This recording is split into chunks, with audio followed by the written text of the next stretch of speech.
Who want one last trip to the long trail?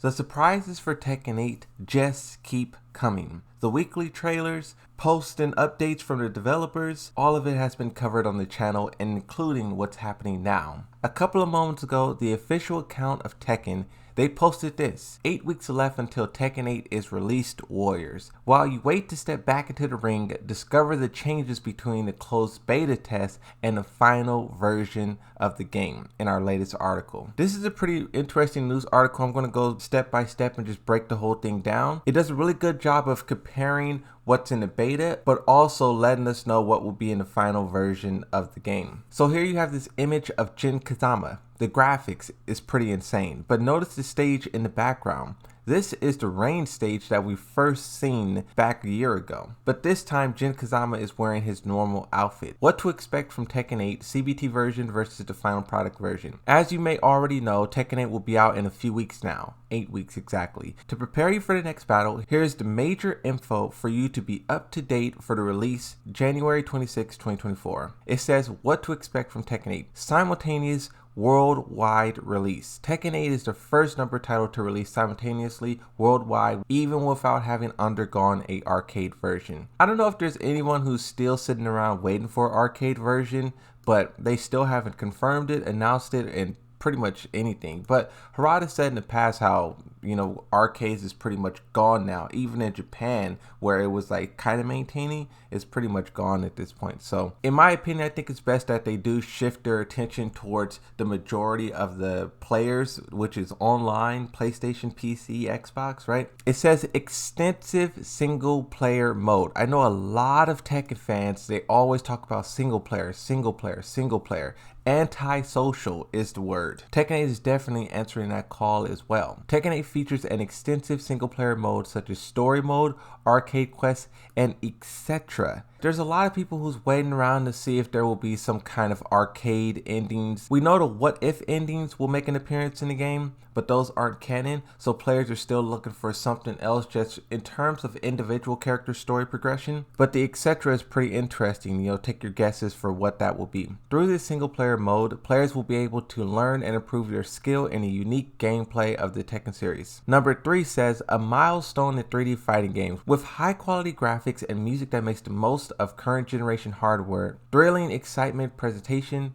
numerous unique characters, and deep gameplay. Tekken 8 will be a masterpiece for both casual action game players and skilled fighting gamers alike. This will be the biggest test for Tekken 8, is pleasing both. A lot of what they're doing, arcade quests and stuff like that, is purely like teaching people the game. I'm pretty sure people who already are good at the game and knowledgeable, it's probably going to be a snooze fest for them. So I wonder what they did to keep players who already know how to play the game invested in a lot of these things. Just as another example, when you talk about the Super Ghost AI, yeah, we're all interested in fighting our own ghosts, and we're all interested in fighting maybe a different player like Arslan or Nee or the main man. But once we explore those aspects, will we revisit it, and will it be something that we return to over and over again? That is what I want to see, is like once these features is no longer new and the curiosity from the players die down, will there be something there that remains to keep people engaged and coming back? The concept, full power X destruction, completely exhilarating. Two main pillars to cover this concept: photoreal, which is photorealistic look and over-the-top destruction combined for a thrilling experience, and then the online experience. Create a place where you can conjugate for a shared passion. I want to just focus on a photorealistic just real briefly, right? I always talk about how the story for Tekken 8 will be better than the other fighting games, Street Fighter, Mortal Kombat, take your pick. But the reason why I feel that way is because the level of destruction and the experience that they're offering is just different. Like Mortal Kombat, their story is fire up until the end. But if you really analyze it and break it down, it's more so just characters talking and fighting. Go to this location, talk and fight. This location, talk and fight. In Tekken 8, we got a glimpse of story, and we see Jin Kazama choke slamming Kazuya through a building. We see him using his bike to knock down a helicopter out of the sky. It's just these kind of set pieces that is missing from Mortal Kombat. And I think Tekken 8 will take the cake in terms of spectacle.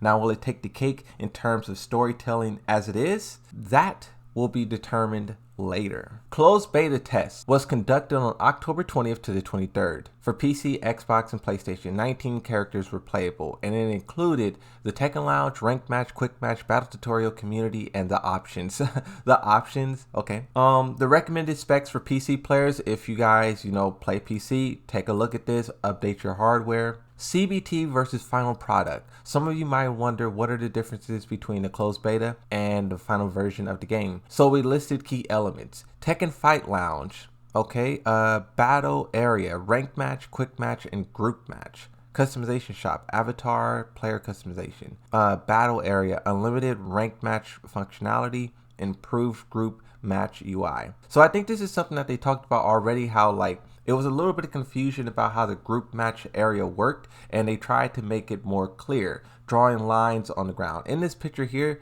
those lines are not visible, so these pictures are probably not the most updated version of the game, but there's little circles on the ground so you can see which cabinets are grouped with which. It says adding character customization, we know about that. Tekken Ball, we also know about this. I never experienced Tekken Ball before, so this is something that I'm definitely going to get into and try to learn and understand. For Tekken Ball, I really want to see if it lives up to the hype or not. This was a highly requested game mode, and the fact that it's here now, I can see, what's all the hype about, the yip yap. And then of course the Tekken Dojo, which is basically a practice area. Now ranked match, this was very, very controversial, and I don't know if it still is, but they have it the best of 3 system, eliminating infinite rematches. Now there was a lot of people who were saying, oh, well, what about learning the matchup, and what about doing this, what about doing that? But in my opinion, that is not the place for ranked. Ranked is not the place for learning. It's a place for demonstrating what you have learned. They already put so much stuff into the game, like Ghost AI, Tekken Lounge. We just talked about the dojo practice area. If you want to learn the matchup, go somewhere else and do it. In the ranked match, it should be pure cutthroat.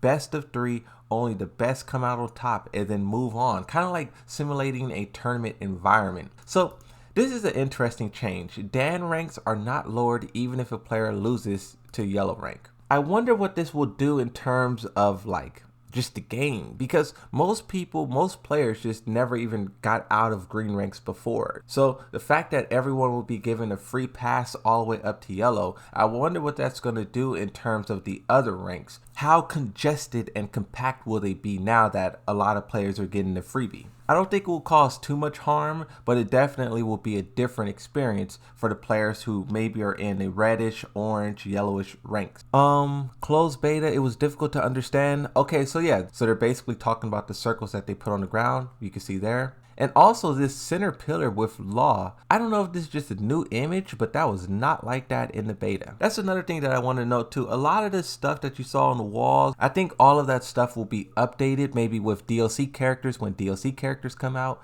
Maybe it will be updated with different events happening. If Evo's taking place, instead of seeing Law here, maybe you will see Arsenal Ash, Evo Champion 2024, something like that, right? When I just look at all this stuff on the walls, I just see potential, and hopefully they're building up to that potential. Super Ghost Battle, closed beta test version. You can play against your Super Ghost AI. Now this is kind of controversial as well. Everyone will have a ghost. Whenever you play the game, whether it's in ranked, I don't know about story, but basically in every aspect you interact with the game, you will be building up a ghost, and that ghost will be a mirror image of you. Now there was a little bit of criticism about the beta where you were fighting people's ghosts and the ghost was not blocking. Now Harada said, well, if your ghost isn't blocking, that's because you're not blocking. But I disagree with that, because in the beta, I randomly stumbled across VDX and I completely destroyed his ghost. His ghost just was not blocking. And we all know how good VDX is. So that was very disappointing for me, because they spent so much time and effort into making this a mirror image of the player. And if it's not blocking the same way the player is blocking, it's kind of pointless. But something else too, and the controversial part, a lot of players don't like that there's a ghost and people can access that ghost at any point in time. Some players want to deactivate it. The developers haven't even entertained the idea, so it probably won't be a reality, but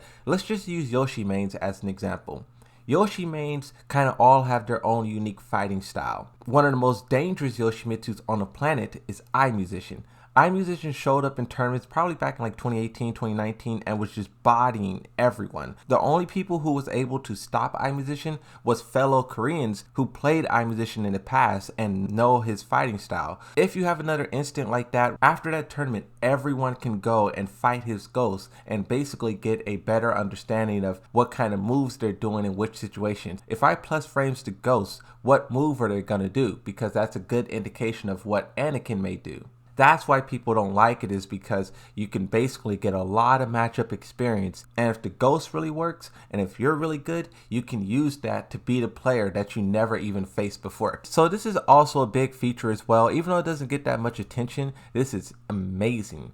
You basically can replay the game at any point in time. Oh, I lost in ranked. Oh, I lost in player match. You can go back to the replay settings. You can experience that battle, see what you did wrong, see what you did right. But then also you can take control at any moment and you can play out the match for 10 seconds and you can basically experiment with what maybe could have happened. When you talk about just them trying to teach the player and give the player the options to learn from their mistakes, this is really good because I think a lot of players don't even understand what they're doing wrong. Of course, the full roster, Tekken 8, 32 characters. We're currently getting weekly trailers for all of these characters, and in my opinion, I think this roster lineup is pretty solid. Of course, there's some fan favorites missing. Eddie is a big topic, Armor King, Anna. They're already confirmed that 4 DLC characters will be added. Probably the first one will be shown in January.